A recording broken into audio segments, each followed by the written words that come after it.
They will kill you all. It's the Islamic Republic that's funding Hamas, they're funding Hezbollah, they're funding Houthis. Really? I'm gonna cut here. Can't have a good faith debate about this. I'm outside King's College in London and we're debating people on why are you silent on Iran when you was protesting for Palestine. I think there is a big hypocrisy, so I'm debating people just to figure out why that is. Pro-Palestine or pro-Israel? Obviously pro-Palestine. Israel are evil. Okay, why? I don't even exactly know what's going on. I don't know that. In 3 weeks, the Islamic Republic killed 50,000 innocent Iranian people that were just protesting because they're unhappy with the government, they're unhappy with being oppressed, yet not a single protest. So why do you think people were so loud on Palestine but so silent on Iran? A lot of factors. Can I think for a second? There's not much of a coherent vision as to what they want in Iran. First of all, the internet blackout. But they have seen it now. They have. The Now internet they has been have. opened. I actually think that the Iranian government is funding many of the protests on Palestine. I agree. I think that many of them are ill-educated on it. People see the overthrowing of Khomeini as taking Israel, US, UK side, which people don't like because they like to be very anti-Western. So why do you think people in the West want to be anti-Western? That's a bit strange. People have been fed certain things from their friends and from social media, and they've been taught what the West does is imperialism, colonialism, and goes and wrecks other countries. Islamic Republic, they're the biggest instability in the world. I do disagree fundamentally about.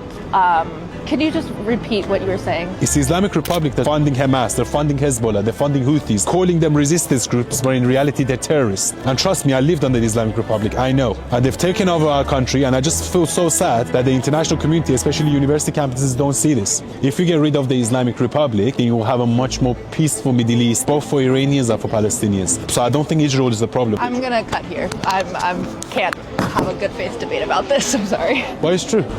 I feel it's a bit unfair to pinpoint it on a religion. If you actually study the Quran, Islamic conquest, and if you study Islamic countries, you realize that when Islam mixes with politics, it can be very dangerous. That's why we have so many Muslims moving to Christian countries, but not a lot of Christians moving to Muslim countries. It's fair to say the same on Jewish. I have to disagree with You you. mentioned that there is radicalism in the West. How do we root out the radicalism? I think after the 1979 revolution, you can see when Iran fell, the whole Middle East fell. So we had a radical increase in Islamic terrorism, terrorist groups. Right. We had an exodus of 10 million Iranians leaving. I think the West is becoming radicalized because you have tens of millions of people moving from Middle East to Europe and America, which naturally just changes the demographic. And obviously, in between those people, you're going to have a lot of radicals. And I think there's also a concentrated effort by the Islamic Republic, by Qatar, to fund anti-West sentiments, anti-Israel sentiment in universities because they want to make Israel the bad guy, so they deflect.